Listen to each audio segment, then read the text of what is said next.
എല്ലാവർക്കും എൻ്റെ പുതിയ വീഡിയോയിലേക്ക് സ്വാഗതം. ഇന്ന് ഞാനിവിടെ ഉണ്ടാക്കാൻ പോകുന്നത് ചക്ക വെച്ചുള്ള ഒരു സ്നാക്സാണ്. നിങ്ങൾക്കെല്ലാം അറിയാം. അവിടെ കുറച്ച് ചക്ക കിട്ടി അത് വൃത്തിയാക്കി ഇങ്ങനെ വെച്ചേക്കുക. അല്ലേ, ഇതിനെ നമുക്കിനി മിക്സിയിലിട്ടൊന്ന് അടിച്ചെടുത്തുകൊണ്ട് വരാം.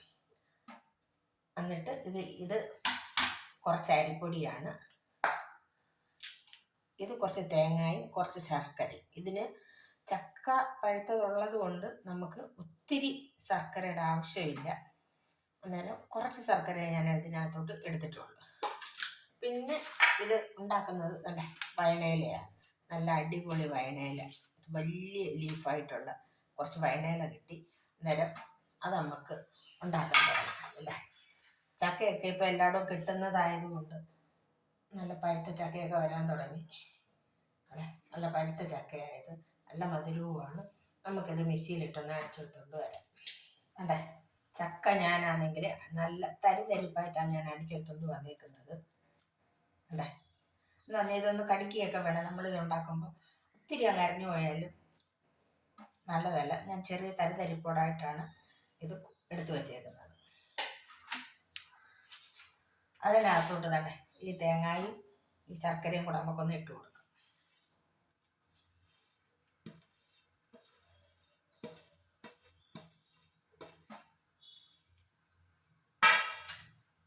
അതിനകത്തോടെ കുറച്ച് ചുക്കും ഏലക്കായും കൂടെ പൊടിച്ചതാണ്, അതും കൂടെ ഇട്ടൊന്ന് മിക്സ് ചെയ്തെടുക്കാം.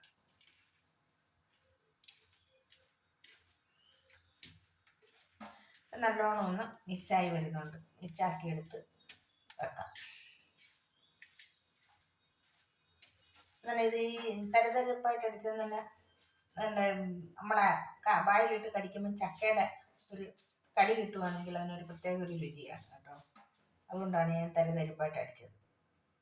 ഇനി വേണ്ട നമ്മളെടുത്ത് വെച്ചേക്കുന്ന അരിപ്പൊടി, അതിനകത്തോട്ട് ഈ ചുക്കും ഏലക്കായും കൂടെ പൊടിച്ച ശകലം അങ്ങോട്ട് ഇട്ട് കൊടുക്കാം. അതെ, ചുക്കും ഏലക്കായും കൂടെ പൊടിച്ചതാണ്. അതിനകത്ത് ശകലം ജീരകവും കൂടെ ഇട്ടിട്ടുണ്ട്. പിന്നെ അത് കഴിഞ്ഞിട്ട് ശകലം ഉപ്പിട്ട് കൊടുക്കാം നമുക്ക്. അല്ലേ, ശകലം ഉപ്പിട്ട് ഇനി നമുക്ക് ചെറിയ ചൂടുവെള്ളം ഒഴിച്ച് ചെറുതായിട്ടൊന്ന് കുഴിച്ചെടുക്കാം.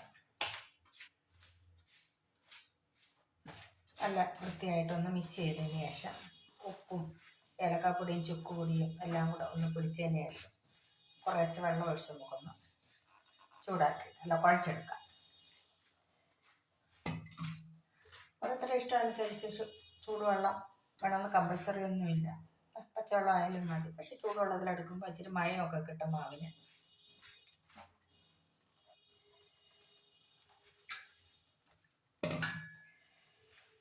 ഇച്ചിരി ചൂട് കൂടുതല വെള്ളം.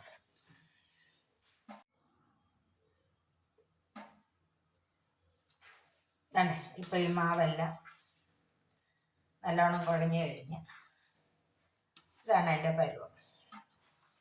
ഇനി നമുക്കിത്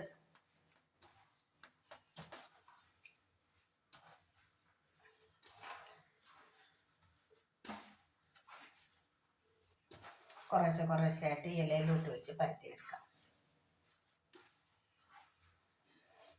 ഇത് വേണ്ട സ്കൂളിൽ നിന്ന് കുട്ടികളൊക്കെ വരുമ്പോൾ ഉണ്ടല്ലേ, അവർ വൈകിട്ട് സ്കൂളിൽ നിന്ന് കുട്ടികളൊക്കെ വരുമ്പോൾ അവർക്കാണെങ്കിൽ നമ്മൾ ഈ ചോറൊക്കെ കൊടുക്കുന്നതിനൊക്കെ ഇഷ്ടം ഇങ്ങനെയൊക്കെ എന്തെങ്കിലും ഉണ്ടാക്കി വെക്കുകയാണെങ്കിൽ അവരിത് കഴിക്കും. അല്ലാതെ നമ്മൾ ചക്കപ്പഴമായിട്ടൊന്നും അവർ കൊടുത്താൽ ചിലപ്പോൾ അത്രയും അങ്ങോട്ട് കഴിച്ചു തരും. എന്തെങ്കിലുമൊക്കെ വെറൈറ്റികൾ നമ്മൾ ഉണ്ടാക്കി കൊടുക്കുകയാണെങ്കിൽ അവർ ഇഷ്ടാനുസരണം അത് കഴിക്കും. വേണ്ടത് നമുക്ക് ഒരു ഇലയിലോട്ട് വെച്ച് കുറച്ച് മാവെടുത്ത് നമുക്കിത് ഉണ്ടാക്കാം. അല്ലേ, നല്ല വലിയ ഇലയാണ് കിട്ടിയേക്കുന്നത്. വേണ്ട നമുക്ക് കുറേശ്ശെ ഇതിനകത്തോട്ട് വെച്ചിട്ട് വലിയ ഇലയായതുകൊണ്ട് നമുക്ക് ഇഷ്ടാനുസരണം ഒരു പരത്താം.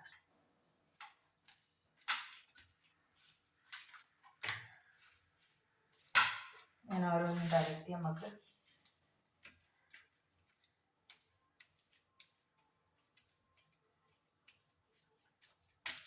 കട്ടി കുറഞ്ഞ് പരത്തുവാണെങ്കിൽ ഏറ്റവും നല്ലത് അതായിരിക്കും. അതിനകത്തോട്ട് ഇത് നമുക്ക് ഇഷ്ടാനുസരണം അങ്ങോട്ട് വെച്ച് കൊടുക്കുക.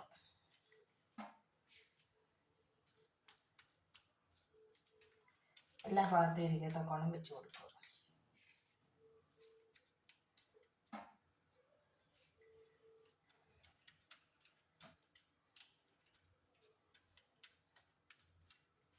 ഇനി അത് നമുക്ക് മടക്കി വെക്കാം.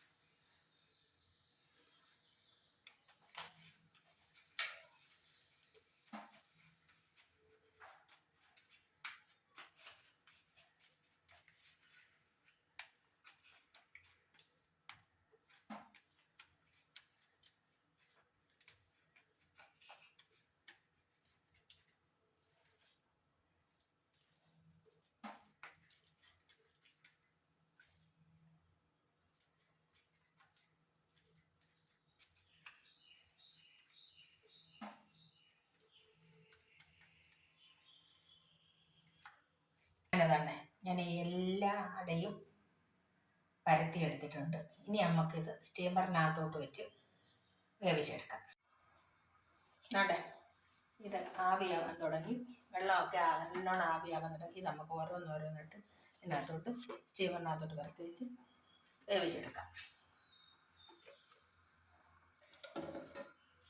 ഇത് വെന്ത നല്ല അടിപൊളി ടേസ്റ്റും നല്ല രുചിയും കൊച്ചുങ്ങളൊക്കെ ആണെങ്കിലും കൊച്ചുങ്ങളും വലിയവരും എല്ലാവരും ഇഷ്ടപ്പെടുന്ന ഒരു പലഹാരമാണ്. ഇത് നമുക്ക് രാവിലത്തെ ടിഫിനായിട്ട് എടുക്കാം, വൈകിട്ട് കൊച്ചുങ്ങൾ സ്കൂളിൽ നിന്ന് വരുമ്പം എടുക്കാം. പെട്ടെന്ന് ഉണ്ടാക്കുകയും ചെയ്യും. ഒത്തിരി സമയമൊന്നും ഇതിന് വേണ്ട. എല്ലാം ഒന്ന് നമ്മുടെ വീട്ടിലുണ്ടെന്നുണ്ടാക്കി. ഇനിയിപ്പോൾ ചക്കയുടെ സമയമല്ലേ, ഇത് നമുക്ക് പെട്ടെന്ന് ഇത് ഉണ്ടാക്കി എടുക്കുകയും ചെയ്യും.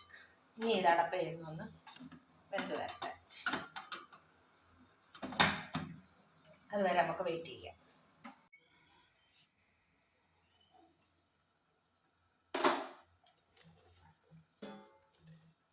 അല്ലേ അല്ലേ ഇപ്പം നല്ല വൃത്തിയായിട്ട് വെന്തിരിക്കുന്നുണ്ടോ?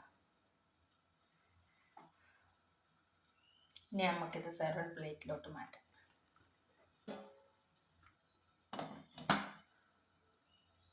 താണ്ടേ നല്ല അടിപൊളി ഇലയപ്പം, നല്ല സോഫ്റ്റ് ഉണ്ട്. ഇതൊരു മണമാണ് വരുന്നതെന്നറിയാമോ? ഇതൊക്കെ കുഞ്ഞുങ്ങൾക്ക് അങ്ങോട്ട് ഉണ്ടാക്കി കൊടുക്കാനുണ്ടെങ്കിൽ അവർ ഇരുന്നിരുപ്പി തന്നെ 2 3 കഴിച്ചിട്ടേ പോകും. നല്ല മണവും നല്ല രുചി നല്ല ടേസ്റ്റുമാണ്. നമ്മൾ ഏലക്കായും ചുക്കും ജീരകമൊക്കെ പൊടിച്ചിട്ടേക്കുന്നതാണ്. ഇതിനകത്ത് ചക്കയൊക്കെ ഉണ്ടായതുകൊണ്ട് പിള്ളേരെല്ലാവരും ഇഷ്ടപ്പെടും. നിങ്ങൾക്ക് എൻ്റെ വീഡിയോ ഇഷ്ടപ്പെട്ടാൽ ലൈക്ക് ചെയ്യുക, സബ്സ്ക്രൈബ് ചെയ്യുക.